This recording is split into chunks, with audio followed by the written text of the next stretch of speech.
Hello students, कैसे हैं आप लोग। उम्मीद करता हूँ आप लोग सही होंगे। घर पे रहिए और सुरक्षित रहिए, ठीक है। कहीं इधर उधर जाने की ज़रूरत नहीं है, घूमने कहीं भी, ठीक है। घर पे रहिए, पढ़ाई कीजिए और सुरक्षित रहिए। चलिए, तो आज हम लोगों को शुरू करना है चैप्टर नंबर 6, ठीक है। चैप्टर नंबर 6 का नाम है लाइन्स एंड एंगल्स, ठीक है। हम लोग इस चैप्टर में हम इसमें पढ़ेंगे क्या, लाइन्स के बारे में पढ़ेंगे, एंगल्स पढ़ेंगे कि एंगल्स क्या होता है, कौन कौन सा एंगल्स होता है, कितने टाइप्स के एंगल्स होते हैं, ठीक है। लाइन्स कितने टाइप से होते हैं और हमको इसमें जो नेसेसरी है इस चैप्टर के लिए हम वही पढ़ेंगे, ठीक है। हमको ज़्यादा एक्सपेंड करने की उसको ज़रूरत नहीं है, हमको जो नीड है सिर्फ हम वो पढ़ेंगे, ठीक है। चलिए, तो हम शुरू करते हैं। सबसे पहले क्या, लाइन्स एंड एंगल्स में हम सबसे पहले शुरू करेंगे लाइन्स, ठीक है। लाइंस बेसिकली इसमें हमको पढ़ना क्या है, इस वाले चैप्टर में लाइंस कई तरह के होते हैं। स्ट्रेट लाइन भी होता है, कर्व लाइन भी होता है, हमारे कई तरह के लाइन होते हैं। लेकिन बेसिकली हमको इसमें पढ़ना क्या है, हमको सिर्फ पढ़ना है क्या इसमें, स्ट्रेट लाइन। हमको इसमें इस वाले चैप्टर में हमको सिर्फ पढ़ना है अभी स्ट्रेट लाइन, ठीक है। हमको मेनली पढ़ना है इसमें अभी स्ट्रेट लाइन। चलो, तो स्ट्रेट लाइन में जो स्ट्रेट लाइन है वो क्या होता है, हमारा एक लाइन है, इसी को कहते हैं हम क्या, स्ट्रेट लाइन, ठीक है। और स्ट्रेट लाइन कितने तरह का होता है, हम कई तरह के स्ट्रेट लाइन देखते हैं। जैसे क्या, जो स्ट्रेट लाइन है उसके दो टाइप्स होते हैं, कौन कौन से, हमारे पास एक होता है क्या, लाइन सेगमेंट, एक होता है लाइन सेगमेंट, और दूसरा क्या होता है हमारे पास, रेज, ठीक है। देखो, लाइन सेगमेंट क्या होता है और रेज क्या होता है। देखो, तो लाइन सेगमेंट क्या है कि जिसका एक पार्टिकुलर लेंथ हो। जैसे लाइन सेगमेंट का क्या है, मान लो कि ये हमारे पास एक लाइन है, स्ट्रेट लाइन, ठीक है, और कहेगा कि इसमें लाइन सेगमेंट बताना है। तो लाइन सेगमेंट इसमें क्या, अगर पॉइंट ए और पॉइंट बी अगर हम लें तो लाइन सेगमेंट इसमें क्या है, तो हम इसको क्या लिख सकते हैं, पॉइंट ए से पॉइंट बी तक पार्टिकुलर लाइन हमको कर रहा है। मीन्स हमारा यहां से जो यहां तक जो लेंथ होगा उसी को हम कहेंगे क्या, line segment, line segment A B, ठीक है। मीन्स देखो, इस स्ट्रेट लाइन में हमारे पास एक पार्टिकुलर लेंथ दिया है यहां से यहां तक। अगर हमको ऐसे ना, अगर हमको करना है ऐसे, अगर हमको नहीं दिखाना है तो हम लाइन सेगमेंट कैसे दिखाते हैं, बुक्स वगैरह में मेनली हमको कैसे दिखाता है, हमारा दो पॉइंट फिक्स्ड है, पॉइंट ए और पॉइंट बी, और ये हो जाएगा हमारा लाइन सेगमेंट, ठीक है। हमको एरो नहीं दिखाना है अगर तो, ठीक है। बट एरो अगर दिखाना भी है तो क्या प्रॉब्लम है इसमें, देखो यहाँ से यहाँ तक तो ए का पॉइंट यहाँ फिक्स्ड है, बी का यहाँ फिक्स्ड है, तो इसे हमको कोई मतलब ही नहीं है, हमको डिस्टेंस तो यहाँ से यहाँ तक का चाहिए ना। तो लाइन सेगमेंट वो होता है जिसका दोनों एंड फिक्स्ड हो, ठीक है, उसी को कहते हैं लाइन सेगमेंट। हम इसको यूक्लिड्स जियोमेट्री में भी, जो चैप्टर नंबर 5 था उसमें भी हमने पढ़ा था लाइन सेगमेंट, ठीक है। चलो, अब करते हैं रेज क्या होते हैं। तो ये इसका फिगर बना देता हूं लाइन सेगमेंट का। लाइन सेगमेंट हमारा पॉइंट ए, ये हो जाएगा पॉइंट बी, यहाँ से यहाँ तक का जो लेंथ होगा वो क्या हो जाएगा, इसकी ज़रूरत नहीं है, तो ये हो जाएगा हमारा लाइन सेगमेंट ए बी, ठीक है। अब देखो, रेज क्या होते हैं, रेज क्या है, रेज मेनली बना है हमारे लाइट से। लाइट, जो हमारी लाइट है ना, जो बल्ब वगैरह जलती हैं या फिर जो सन का लाइट आता है, उससे मेनली हमारा क्या होता है कि लाइट रे जो है वो लाइट से करती है। कैसे कि उसकी लाइट का देखो, जहाँ से भी हमारा निकलता है, जैसे ये अगर लाइट है, ठीक है, हमारा अगर यहाँ से, तो हमारा लाइट ऐसे कुछ निकलता है, ठीक है। तो देखो, इसका एक पॉइंट क्या है, एक एंड फिक्स्ड है, दूसरा कोई फिक्स नहीं है कि कहाँ तक जाएगा ये, ठीक है। देखो, लाइट, अगर हम, ये लाइट है, बल्ब है अगर ये, तो बल्ब को अगर हम जलाते हैं तो बल्ब का एक एंड तो फिक्स्ड है कि बल्ब लाइट जो लगा है वहीं से आएगा, लेकिन दूसरा क्या है, हमारा कहां तक जाएगा उसका कोई गारंटी नहीं है, ठीक है। वो कहीं तक जा सकता है, इन्फिनिटी तक जा सकता है, ठीक है। तो जो लाइट रेज बनती हैं वो क्या मेनली कहां से आता है, लाइट से, ठीक है। तो देखो, रेज क्या होता है, जिसका एक पॉइंट फिक्स्ड हो और दूसरा पॉइंट फिक्स्ड नहीं हो, उसको क्या कहते हैं हम, ये है रे, ठीक है। देखो, अगर इसको डेफिनेशन में लिखना हो तो डेफिनेशन कैसे लिखेंगे, इसको डेफिनेशन भी हम लिख सकते हैं, रे देखो इसको हम कैसे लिख सकते हैं, चलो इसको लिखते हैं हम, रे is a line which one and line with one and fixed, यही है। चलो एक एंड जिसका फिक्स्ड होगा, ठीक है, जहां से एक एंड, कौन सा एंड होगा फिक्स्ड, कौन सा एंड, देखो वन, यही पॉइंट फिक्स्ड स्टार्टिंग पॉइंट होगा, फिक्स्ड स्टार्टिंग पॉइंट। देखो अभी हमने समझाया था जहां से वो स्टार्ट होता है वो वाला पॉइंट क्या होता है, फिक्स्ड होता है, ठीक है। तो स्टार्टिंग पॉइंट जिसका फिक्स्ड हो उसी को कहते हैं रे, लेकिन जिसका, ये देखो starting point, fixed starting point, but there is no end point, ठीक है। लेकिन देखो स्टार्टिंग पॉइंट तो फिक्स है लेकिन एंड पॉइंट इसका फिक्स नहीं है, मींस कहां तक जाएगा कोई गारंटी नहीं है, इन्फिनिटी तक जा सकता है, ठीक है, जितनी उसकी कैपेसिटी होती है वहां तक वो जा सकता है, तो इसी को कहते हैं हम क्या, रे, ठीक है। चलो अब यूजेस क्या क्या है, जैसे ये लाइन सेगमेंट और लाइन रेस का यूजेस क्या क्या है, तो इसको हम लिख देते हैं, देखो यहां पे हम इसको लिख देंगे यूजेस क्या क्या है, हम उसको लिखते हैं। देखो लाइन सेगमेंट का यूज कहां कहां करते हैं, लाइन सेगमेंट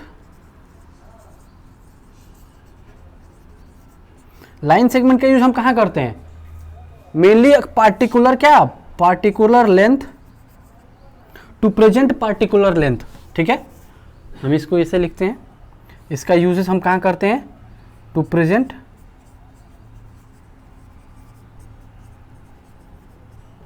पार्टिकुलर लेंथ, ठीक है।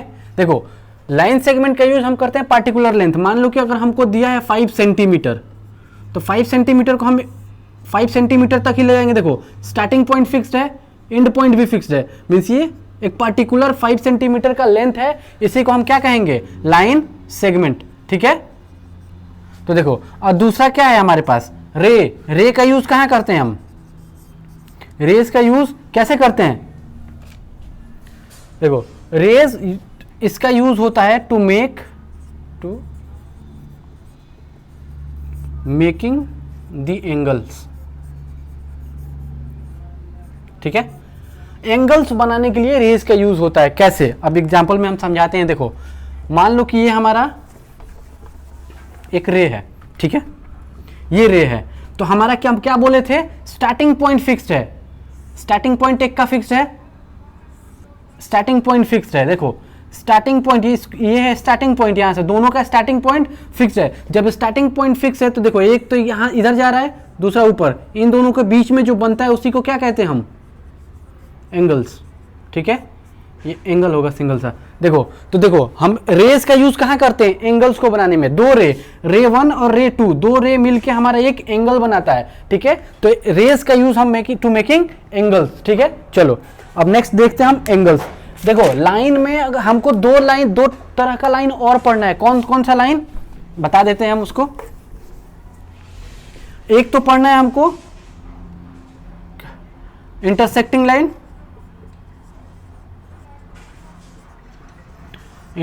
लाइन, और दूसरा पढ़ना है हमको पैरेलल लाइन, ठीक है। इसको भी पढ़ेंगे लेकिन अभी नहीं पढ़ेंगे, पहले एंगल्स पढ़ते हैं।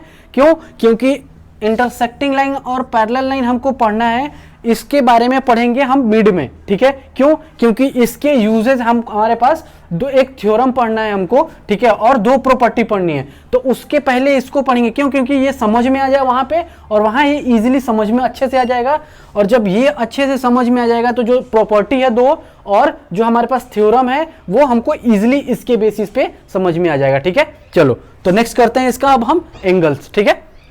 तो अब एंगल्स करते हैं। एंगल्स क्या होता है, देखो इसके पहले हमने पढ़ा था रेज के बारे में, रेज हमको समझ में आ गया। अब हमको करना है एंगल्स के बारे में। देखो तो एंगल्स क्या होता है, देखो एंगल्स है, angles is obtained from 2 rays और originated from same starting point. देखो एक स्टार्टिंग पॉइंट है, ठीक है, अब कह रहा है कि रेज से बनता है, रेज से बनता है जो हमारा कहाँ सेम स्टार्टिंग पॉइंट से बनता है। देखो सेम स्टार्टिंग पॉइंट से आता है, पहला रे, ठीक है, और ये दूसरा रे। चलो पहला रे ये, दूसरा रे ये, और हमारा और ये क्या है, एक ही पॉइंट से स्टार्टिंग पॉइंट है, ये स्टार्टिंग पॉइंट,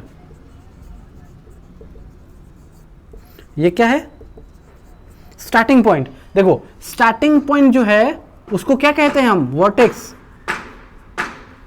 इसको कहते हैं वर्टेक्स, ठीक है। चलो तो वर्टेक्स को, स्टार्टिंग पॉइंट को हटा के अब हम इसको कह रहे हैं वर्टेक्स, ठीक है। देखो इसको कहते हैं वर्टेक्स, जो हमारे पास ये बना उसको क्या कहते हैं, एंगल, ठीक है। यही जो दो रे के बीच में जो बनता है उसको कहते हैं एंगल्स, ठीक है। देखो अब जो दो रे है, जो हमारे पास एक रे ये है, एक रे ये है, इसको कहते हैं क्या, आर्म्स, आर्म ऑफ एंगल। ये भी है एक आर्म ऑफ एंगल। देखो ये लिखा गया है आर्म, ARM, आर्म, आर्म मतलब होता है हाथ, ठीक है, लिखा हुआ है आर्म, लेकिन हम इसको पढ़ते क्या है, आर्म, ठीक है, ARM, आर्म। देखो अब ये दोनों है, इसको कहते हैं आर्म 1 या आर्म 1, या दोनों को आर्म ऑफ एंगल, दोनों को कहते हैं आर्म ऑफ एंगल। जो ये पॉइंट है, जो फिक्स्ड पॉइंट होता है उसको कहते हैं वर्टेक्स, और जो बनता है दोनों के बीच, दो आर्म के बीच में जो बनता है उसको कहते हैं एंगल्स। देखो इसके कुछ पॉइंट्स है वो लिखवा देता हूं। देखो जो हमारा डिग्री है, जो हमारा एंगल है, देखो ये एंगल ऑलवेज डिनोटेड इन, ये लिखा है ऑलवेज मेजर्ड इन डिग्री। देखो हम यहां लिखे हैं ऑलवेज मेजर्ड इन डिग्री, लेकिन डिग्री के अलावा और भी कुछ मेजर पॉइंट होते हैं जिसमें हम एंगल्स को मेजर करते हैं, ठीक है। लेकिन क्लास 9th के बेसिस पे हम सिर्फ डिग्री के बारे में पढ़ेंगे, ठीक है। इसके आगे और भी होता है जो हम 10th में पढ़ेंगे, 11th में पढ़ेंगे और 12th में पढ़ेंगे, ठीक है। तो यहां पे समझाने का मतलब ये था, देखो कि जो ऑलवेज होगा वो ऑलवेज ना लिख के हमको लिखेंगे एंगल मेजर्ड इन डिग्री, ठीक है। यहां ऑलवेज नहीं लिखेंगे, क्यों, क्योंकि इसके अलावा और भी हमारे पास कुछ मेजरिंग होते हैं पॉइंट्स, जिसको हम 10th में पढ़ेंगे और 12th में पढ़ेंगे, ठीक है। तो चलो हम यहां लिख देंगे क्या, एंगल मेजर्ड इन डिग्री। देखो एंगल डिनोटेड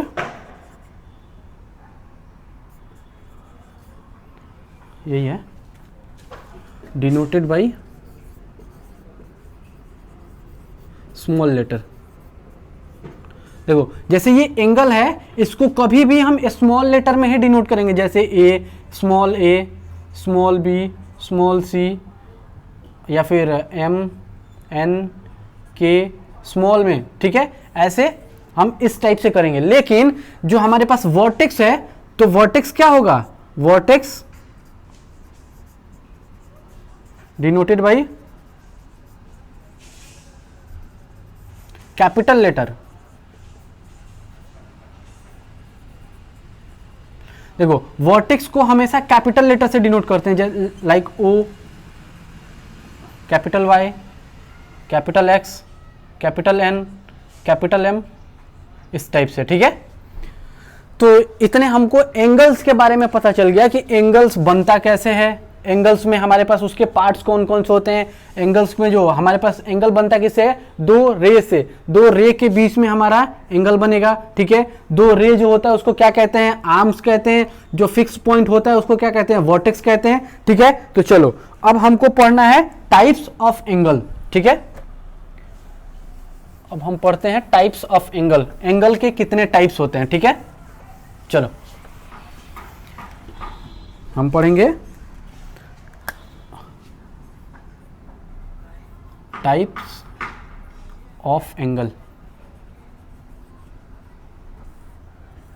देखो टाइप्स ऑफ एंगल में हम क्लास 7th में पढ़े थे क्या, कि लाइन्स एंड एंगल्स जो चैप्टर दिया है ये चैप्टर 6 ये क्लास 9th का है, लेकिन इसकी शुरुआत हुई थी किसमें, क्लास 7th में। क्लास 7th में लाइन्स एंड एंगल्स का एक चैप्टर है, ठीक है, उसमें उसके बेसिक इंस्ट्रक्शन दिए हैं सभी, लेकिन इसमें थोड़ा बेसिक से ऊपर है, ठीक है। तो चलो हम पढ़ते हैं इसमें। सबसे पहला फर्स्ट पढ़ेंगे टाइप्स ऑफ एंगल में, कौन सा angle, acute angle. Acute angle क्या होता है, देखो फिगर बना देते हैं पहले, इसको क्या डिनोट करें, चलो एक्स से डिनोट करते हैं, स्मॉल एक्स से, ठीक है। इसको करेंगे क्या, चलो ये कुछ भी पॉइंट एक ले लो, ये वर्ड फिक्स पॉइंट। तो मान लो देखो यहां हमारा एक एंगल बन गया ये वाला, तो हमको एक्यूट एंगल होता क्या है उसको अगर किसी को बताएंगे तो क्या बताएंगे, एक्यूट एंगल वैसा एंगल है जो कि 0 डिग्री से बड़ा हो और 90 डिग्री से छोटा हो। मतलब हम ऐसे लिख सकते हैं, ग्रेटर देन 0 डिग्री,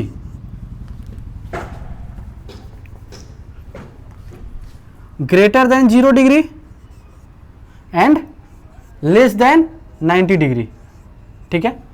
तो जो ये हमारे पास बना ये एक्यूट एंगल बनता है, ठीक है, जो 0 डिग्री से बड़ा हो और 90 डिग्री से छोटा हो, ये होता है कौन सा एंगल, एक्यूट एंगल। चलो दूसरा देखते हैं, दूसरा क्या है, obtuse angle.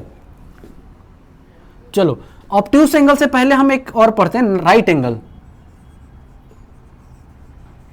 Right angle, right angle सुन के ही समझ में आ गया होगा कि राइट एंगल क्या होता है। Right angle means 90 degree. देखो एक सेकेंड,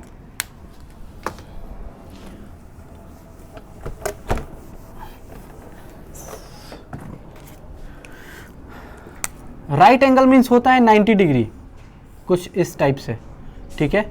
ये हो गया हमारा, मान लो इसको y, ठीक है।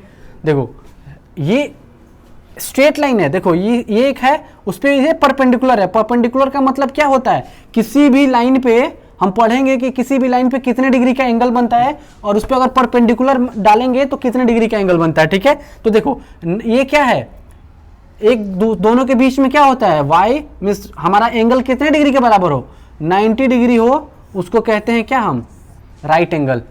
राइट एंगल मींस जो हमारा एंगल बनता है वो कितने डिग्री का होना चाहिए, 90 डिग्री का। जो एंगल 90 डिग्री का है उसे कहते हैं हम क्या, राइट एंगल, ठीक है। अब पढ़ेंगे हम ऑब्ट्यूस एंगल।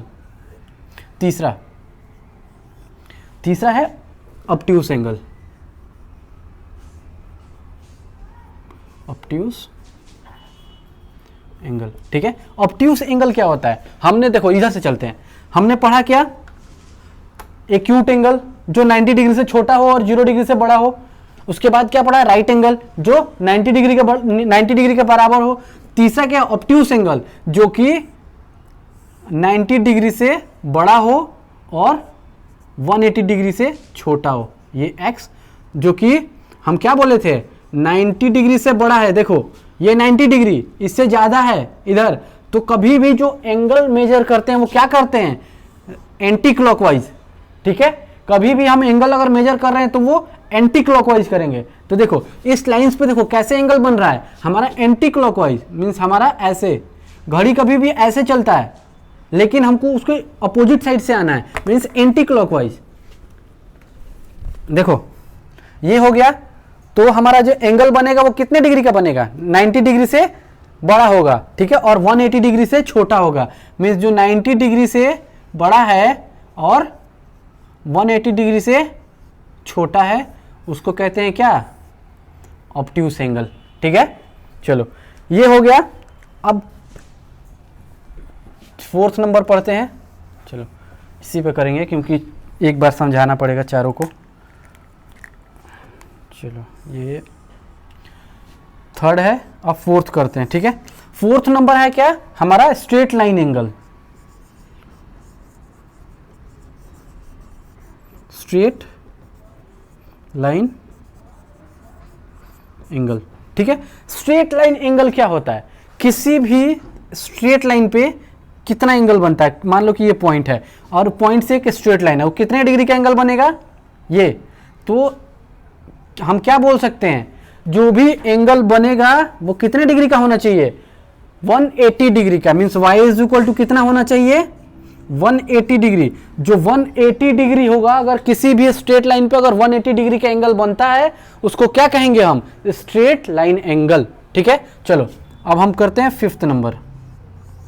ठीक है, 5th नंबर में है, हम क्या क्या पढ़ लिए, स्ट्रेट लाइन एंगल पढ़ लिए, acute angle, right angle, obtuse angle, straight line angle. अब हमको पढ़ना है reflex angle. Reflex angle, reflex angle क्या होता है, देखो इधर से चलो, 1 नंबर से हमने शुरू किया था anti clockwise, means opposite side से। तो देखो यहां से 0 डिग्री से बड़ा है और 90 डिग्री से छोटा है, थोड़ा आगे बढ़े तो 90 डिग्री पे गया, उससे थोड़ा आगे बढ़ो तो कितने गया, 180 डिग्री से छोटा है और 90 डिग्री से बड़ा है, उससे आगे आओ 180 डिग्री हुआ। अब इससे भी ज्यादा, मीन्स हमारा जो बनेगा, एक फिक्स्ड पॉइंट है, ये एक रे है मेरा, कुछ ऐसे दूसरा रे है। तो जो हमारे फिक्स्ड पॉइंट पे कभी भी एंटी क्लॉकवाइज आएगा हमारा एंगल, तो जो ये एंगल बनेगा, मीन्स हमारा जो y एंगल बना या फिर जो x एंगल बना, x एंगल, तो क्या होगा हमारा x जो एंगल होगा कितने पे होगा, इसको यहां लिखते हैं। देखो जो हमारा x एंगल होगा वो कैसा, कितने पे होगा, मीन्स हमारा 180 डिग्री से बड़ा होगा और देखो 360 डिग्री से छोटा होगा। जो हमारा रिफ्लेक्स एंगल होगा वो 180 डिग्री से बड़ा होगा और 360 डिग्री से छोटा होगा। 360 डिग्री यहां आया। अब 360 डिग्री समझ में आना चाहिए कि 360 डिग्री कितना होता है। तो देखो किसी भी पॉइंट पे, एक पॉइंट है, किसी भी पॉइंट पे हमारा पूरा एक रोटेशन का जो एंगल बनता है वो कितने डिग्री का होता है, 360 डिग्री का। ठीक है, मीन्स 1 कंप्लीट रेवोल्यूशन। इसी को 360 डिग्री को ही कहते हैं क्या, 1 कंप्लीट रेवोल्यूशन।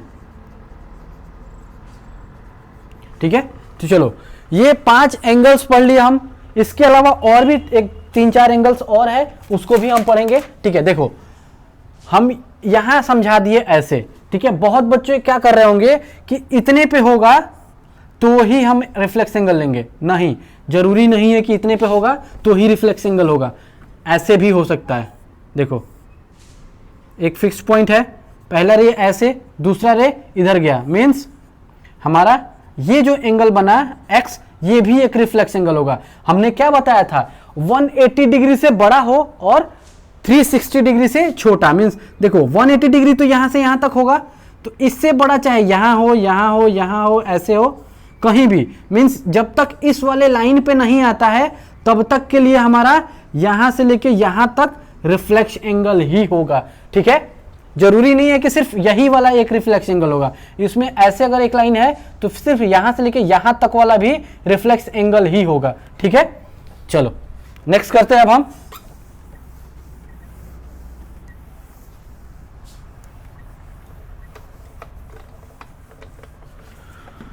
नेक्स्ट है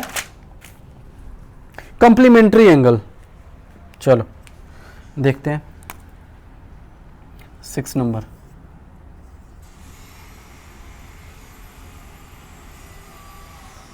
कंप्लीमेंट्री एंगल। ठीक है, देखो कंप्लीमेंट्री एंगल क्या होता है, दो ऐसे एंगल्स जिसका सम 90 डिग्री के इक्वल होता है। मीन्स देख लो, मान लो एक ये एंगल है,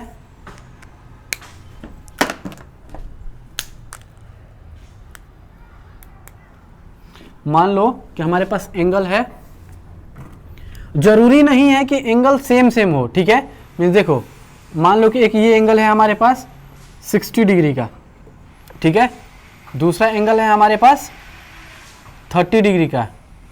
दोनों को अगर ऐड कर दें तो देखो 60 डिग्री प्लस 30 डिग्री हमारे पास कितना आया, 90 डिग्री।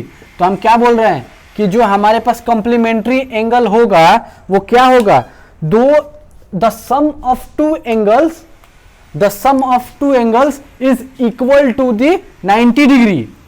दो एंगल का सम 90 डिग्री के बराबर होगा तो उन दोनों एंगल्स को क्या कहते हैं? Complementary angle. ठीक है, तो हम इसको कैसे लिख सकते हैं?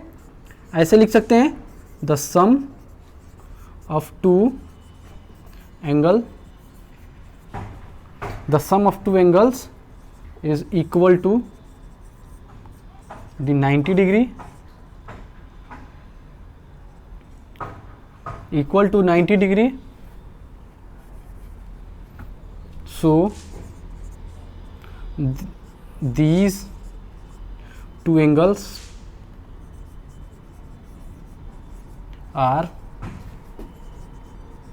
known as complementary angle. Complementary angle. ठीक है, देखो हम उसको इसके डेफिनेशन को हम ऐसे लिख सकते हैं। ठीक, कैसे कि the sum of two angles is equal to 90 degree. दो एंगल का सम 90 डिग्री के बराबर होगा तो वो दोनों एंगल एक दूसरे को कंप्लीमेंट्री एंगल होंगे। ठीक है, ये दोनों एंगल को हम क्या कह सकते हैं? Complementary angle. ठीक है, चलो, जरूरी नहीं है कि 60 और 30 ही होगा, हो सकता है एक 70 हो और दूसरा 20 डिग्री का हो सकता है एक 80 डिग्री का हो, थोड़ा ऐसे हो सकता है एक 80 डिग्री का हो, दूसरा 10 डिग्री का हो। ठीक है, जरूरी नहीं है कि 60-30 ही होगा। मीन्स दो एंगल ऐसे जिनका सम 90 डिग्री का हो, उन दोनों एंगल को क्या कहते हैं? Complementary angle. चलो अब नेक्स्ट करते हैं अब हम सप्लीमेंट्री एंगल। 7th नंबर है supplementary angle.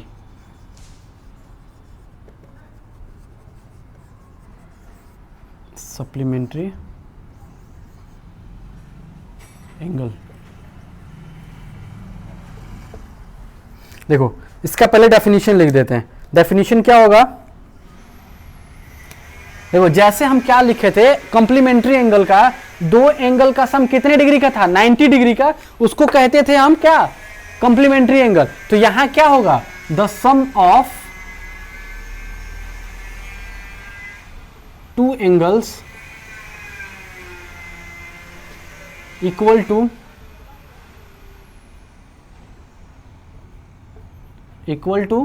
180 degree. So these angles is known as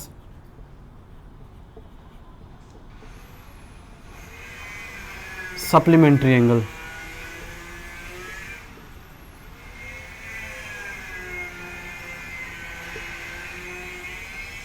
ठीक है, देखो दो एंगल का सम 180 डिग्री है तो उस एंगल को कहते हैं क्या? Supplementary angle. जैसे देखो एक है, मान लो कि एक एंगल ये है, इसका फिक्स्ड पॉइंट है ये वर्टेक्स का, मान लो कि ये है हमारे पास 120 डिग्री का। ठीक है, और दूसरा है हमारे पास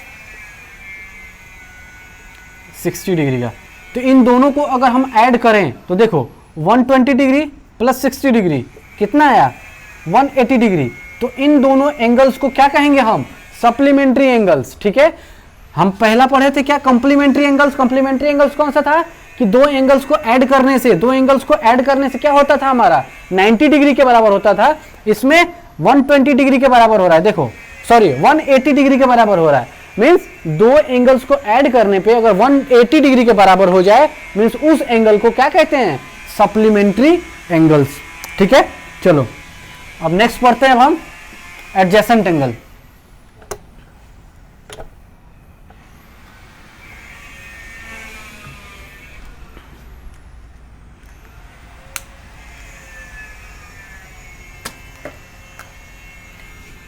कौन सा था? 7th नंबर है ना, 7th या 8th, चलो जो भी नंबरिंग होगा वो नंबरिंग कर लेना अपना। ठीक है, देखो adjacent angle,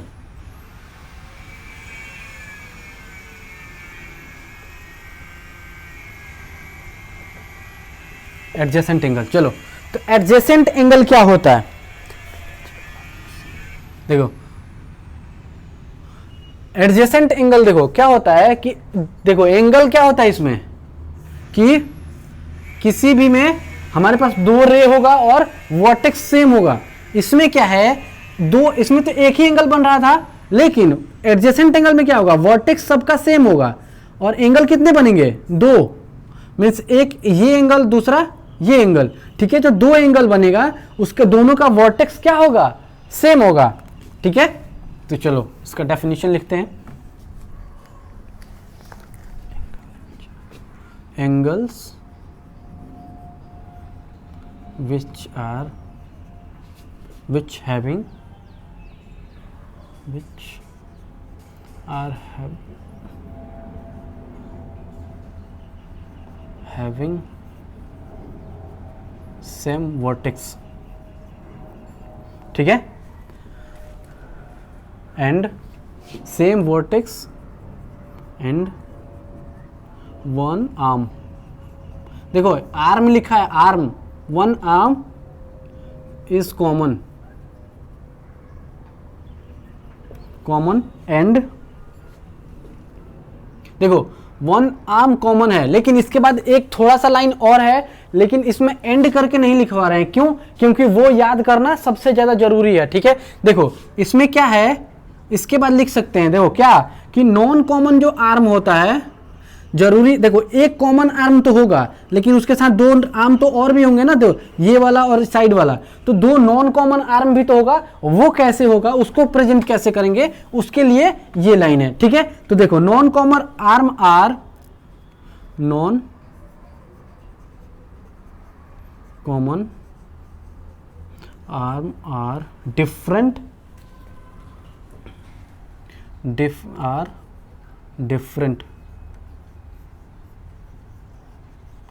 different side of the common arm, different side of common arm, ठीक है। देखो अब समझाते हैं इसको फिगर बना के कैसे होगा। देखो ये एक एरो है, एक रो है, रे है, ठीक है, दूसरा ये है और तीसरा कुछ ये है, ठीक है। देखो एंगल वन, एक एंगल ये बना, दूसरा एंगल, चलो तो मान लेते हैं इसको x, दूसरे को y। देखो इसमें क्या है, वर्टेक्स सेम है दोनों एंगल के लिए, एंगल x के लिए भी सेम है, एंगल y के लिए भी सेम है, तो क्या लिख सकते हैं इसको, सेम वर्टेक्स है, ठीक है। तो सेम लिखना जरूरी नहीं है, सिर्फ यहाँ पे हमको लिख देना है क्या, इसका क्या नाम है, वर्टेक्स, ठीक है, वर्टेक्स। देखो ये क्या है, non common arm, non common arm, ये भी क्या है, नॉन कॉमन आर्म, ठीक है। ये कुछ इस टाइप से उल्टा पड़ रहा था, ठीक है। देखो और ये क्या है, इस आर्म को क्या कहेंगे, कॉमन आर्म, कॉमन आर्म। देखो अब डेफिनेशन से समझो क्या है, डेफिनेशन क्या कह रहा है, angle which are having same vertex, same vertex, एक ही वर्टेक्स है दोनों एंगल के लिए, देखो दोनों एंगल के लिए सेम वर्टेक्स है, and one arm is common. अब देखो पहला क्या है, एंगल जो एक्स एंगल है वो इसका यूज करके बना है एक्स, और दूसरा एंगल क्या है, इन दोनों का यूज करके बना है। देखो दोनों एंगल के लिए जो आर्म ये वाला है बीच वाला, वो क्या है, दोनों एंगल के लिए कॉमन है, मीन्स दोनों एंगल में यूज हो रहा है। अब दोनों एंगल के लिए कॉमन है, ठीक है। अब इसके आगे क्या, non common arm are different side of the common arm. देखो जो कॉमन आर्म है, जो दोनों नॉन कॉमन आर्म होते हैं वो एक जो कॉमन आर्म है उसको दोनों साइड में होते हैं, कॉमन आर्म बीच में होता है और ये दोनों साइड में होते हैं, ठीक है। तो देखो कॉमन आर्म ये है और इन दोनों के साइड में आर्म है, ये क्या है, ये angle x and y, angle x and y are adjacent angle.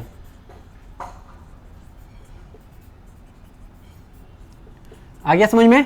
तो देखो ये होता है एडजेसेंट एंगल। ये इसलिए लिखवाए हैं लाइन, ये वाला लाइन मैं इसलिए लिखवाया हूं कि समझ में आ जाए इजीली।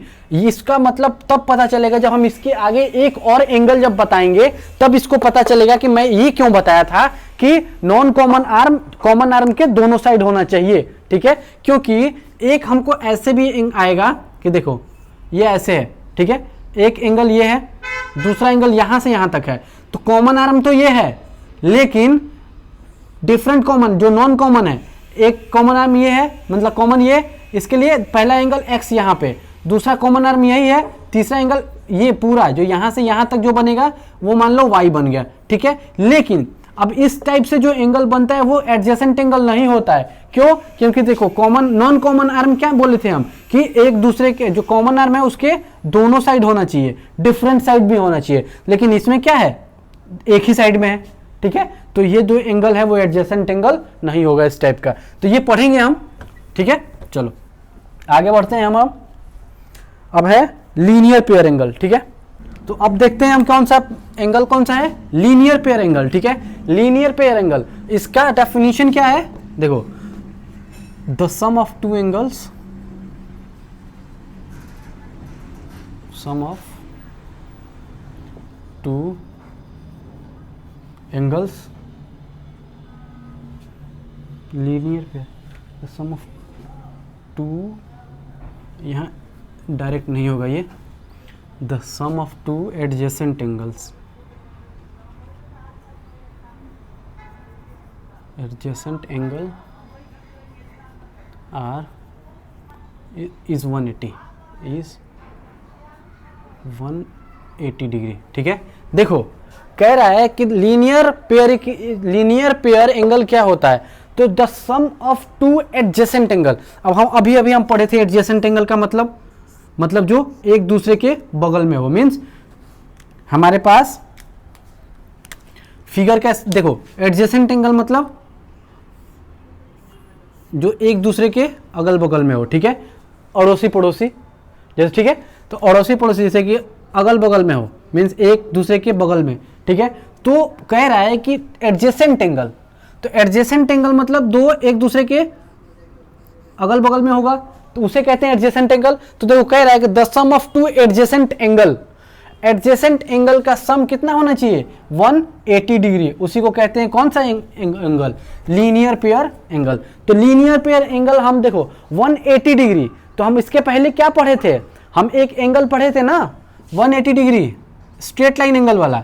तो 180 डिग्री मीन्स हमारे पास ये तो सिंगल एंगल है, स्ट्रेट लाइन एंगल, ठीक है, लेकिन हमको लाना कितना है 180 डिग्री, मतलब हमको तो आएगा यही वाला लाइन, ठीक है। अब कह रहा है एडजेसेंट एंगल 2 मीन्स अगर हम इसको यहां से कर दें तो एक एंगल x, दूसरा एंगल y, तो दोनों का जो एडजेसेंट एंगल का जो सम आएगा वो कितना आएगा, 180 डिग्री आएगा।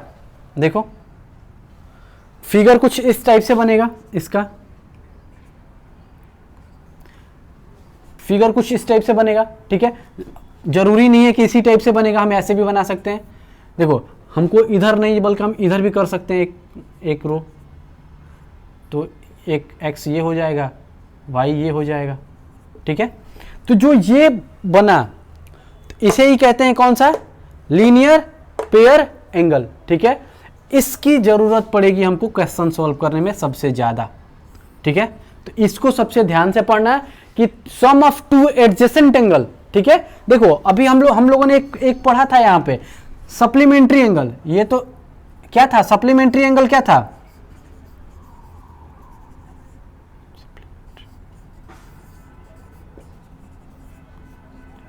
सप्लीमेंट्री एंगल में भी क्या था, हम डेफिनेशन क्या लिखे थे, sum of two angles is 180 degree आना चाहिए। देखो उसमें हमने क्या लिखा था, सम ऑफ टू एंगल्स, इसमें हमने लिखा है क्या, sum of two adjacent angle.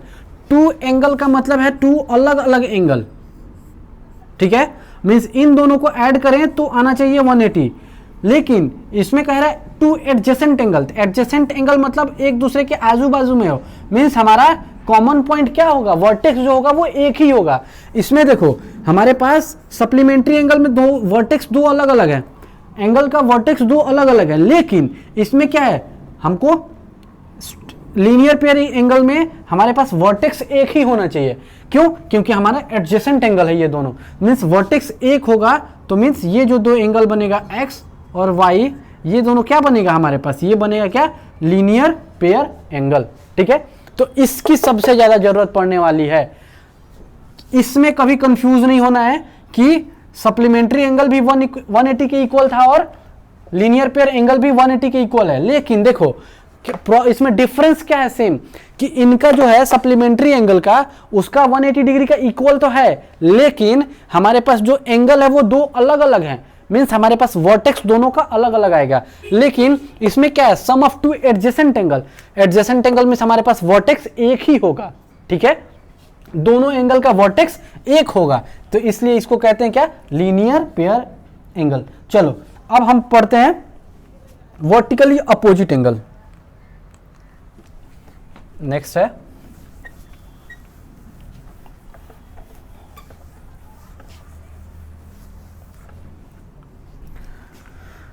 Vertically opposite angle.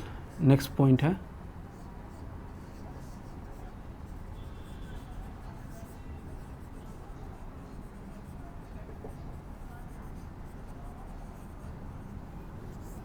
देखो वर्टिकली अपोजिट एंगल क्या होता है।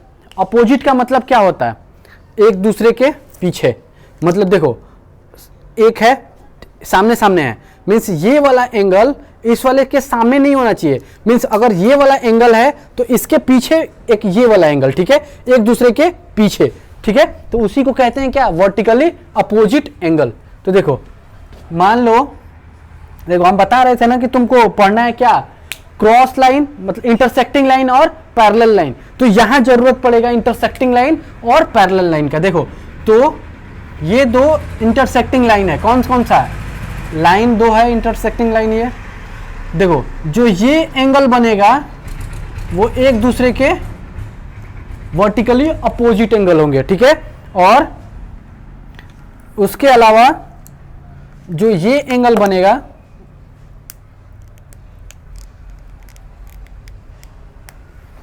खुल जा, ये बैठ गया था, खुल ही नहीं रहा था।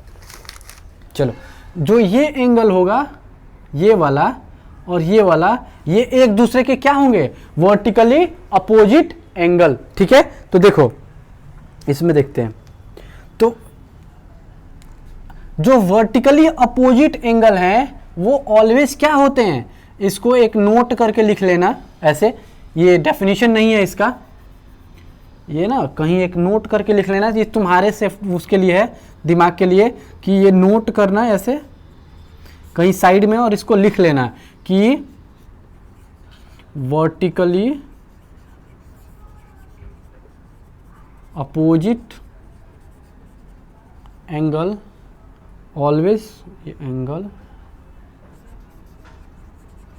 Always exist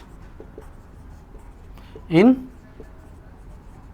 pair. ठीक है, जो वर्टिकली अपोजिट एंगल होता है वो हमेशा का हमेशा क्या होता है, पेयर में होता है। देखो इसके अपोजिट में ये मीन्स ये दोनों एक दूसरे के वर्टिकली अपोजिट में होंगे तो ये क्या होंगे, पेयर में। मीन्स एंगल देखो, अगर इसको नाम दे एंगल 1, इसको एंगल 2, इसको एंगल 3 और इसको एंगल 4। ठीक है, तो देखो एंगल 1 एंड एंगल 3 क्या होगा, angle 1 and angle 3 are called vertically opposite angle. ठीक है, तो एंगल 1 एंड एंगल 3 क्या, sorry angle 1 and angle 2, angle 2 है ना, एंगल 2 वर्टिकली अपोजिट एंगल होगा, और angle 3 and angle 4 are called also vertically opposite angle. ठीक है, तो देखो ये हमेशा क्या करेंगे, पेयर में एग्जिस्ट करेंगे, और एक दूसरे के सामने वाला जो होगा वो क्या होगा, वर्टिकली अपोजिट एंगल। चलो नेक्स्ट पढ़ते हैं। अब हम एंगल्स हो गए खत्म। अब हमको एक ये पढ़ लेते हैं कि जो इंटरसेक्टिंग लाइन था और पैरेलल लाइन था वो क्या होता था। ठीक है, इसीलिए इसी के लिए हम सिर्फ इसी पॉइंट के लिए, इसी एंगल बताने के लिए हमने वहां नहीं बताया था कि इंटरसेक्टिंग लाइन क्या होता है और पैरेलल लाइन क्या होता है। चलो तो अब हम पढ़ते हैं इंटरसेक्टिंग लाइन और पैरेलल लाइन। अगर चाहो तो तुम लोग इसको ऐसे लिख सकते हो कि जो हमने लाइन पढ़ाया था वहां भी तुम लोग लिख सकते हो कि इंटरसेक्टिंग लाइन, वहां भी इंटरसेक्टिंग लाइन, जो ये इस पॉइंट को तुम लोग चाहो तो उसके पहले वाले जो हमने लाइन पढ़ाया था वहां भी लिख सकते हो, लेकिन समझ में अच्छे से आना चाहिए, ठीक है। कि अगर उस वहां लिखने के बाद ऐसा हो कि अगर हम यहाँ पे आए कि इंटरसेक्टिंग, अगर यहाँ पे वर्टिकली अपोजिट एंगल पे आए तो हमको पता ही नहीं है कि हम लोग बनाए कैसे उसको, ठीक है। तो वो याद होना चाहिए। तो देखो इंटरसेक्टिंग लाइन क्या होता है। इंटरसेक्टिंग लाइन मीन्स एक दूसरे को इंटरसेक्ट करे किसी भी एक पॉइंट पे, ठीक है। तो मान लो कि लाइन ए बी, ये हो जाएगा ए बी और ये हो जाएगा सी डी, और ये पॉइंट को किसी एम पॉइंट पे इंटरसेक्ट कर रहा है। तो जो ये लाइन दोनों एक दूसरे को इंटरसेक्ट कर रही है, में से एक दूसरे को काट रही है, जहाँ पे वो एक दूसरे को जहाँ काटती हैं उसको क्या कहते हैं, उस लाइन को वर्टिकली, सॉरी वो इंटरसेक्टिंग लाइन, वर्टिकली नहीं होगा, इंटरसेक्टिंग लाइन, ठीक है। चलो अब हम पढ़ेंगे पैरेलल लाइन कि पैरेलल लाइन क्या होता है।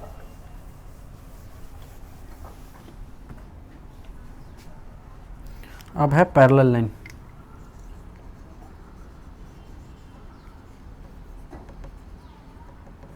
पैरेलल लाइन क्या होता है, देखो पैरेलल लाइन कुछ इस टाइप से होता है। मतलब कहीं भी इसका बीच के पूरे बीच में कहीं भी चले जाओ, इन दोनों के बीच का डिस्टेंस क्या होना चाहिए। ये डिस्टेंस अगर मान लो यहाँ m है तो यहाँ भी m ही होना चाहिए, ठीक है। ये ऐसा नहीं है कि इसका डिस्टेंस चेंज होके कुछ और हो जाए, ठीक है। तो देखो कॉमन, ये क्या है,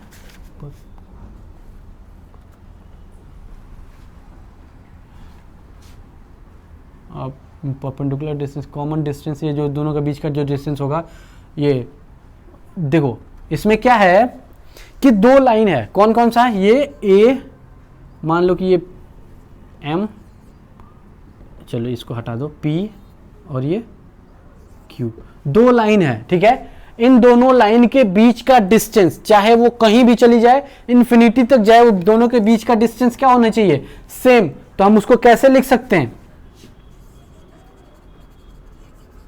common perpendicular distance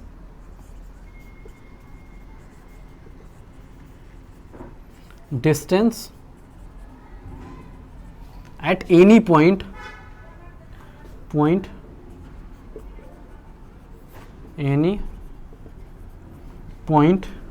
will be same, will be of equal length, ठीक है। देखो कॉमन परपेंडिकुलर लाइन क्या है, मीन्स ये वाला लाइन, बीच का जो ये डिस्टेंस है, ठीक है, ये वाला। तो यही कह रहा है कि कॉमन परपेंडिकुलर लाइन जो है वो किसी भी पॉइंट पे, चाहे उसको अगर हम इसको आगे भी बढ़ा दें इसको, तो यहाँ भी अगर आए कोई, तो इसका भी जो डिस्टेंस होना चाहिए वो सेम होना चाहिए, ठीक है। तो इन दोनों के बीच में जो अगर डिस्टेंस सबका सेम है, मीन्स ये दोनों लाइन क्या है, परपेंडिकुलर है, एक दूसरे को चाहे कहीं भी चले जाओ ये एक दूसरे को इंटरसेक्ट नहीं करेंगे, ठीक है। वही अगर मान लो कि कुछ ऐसे होता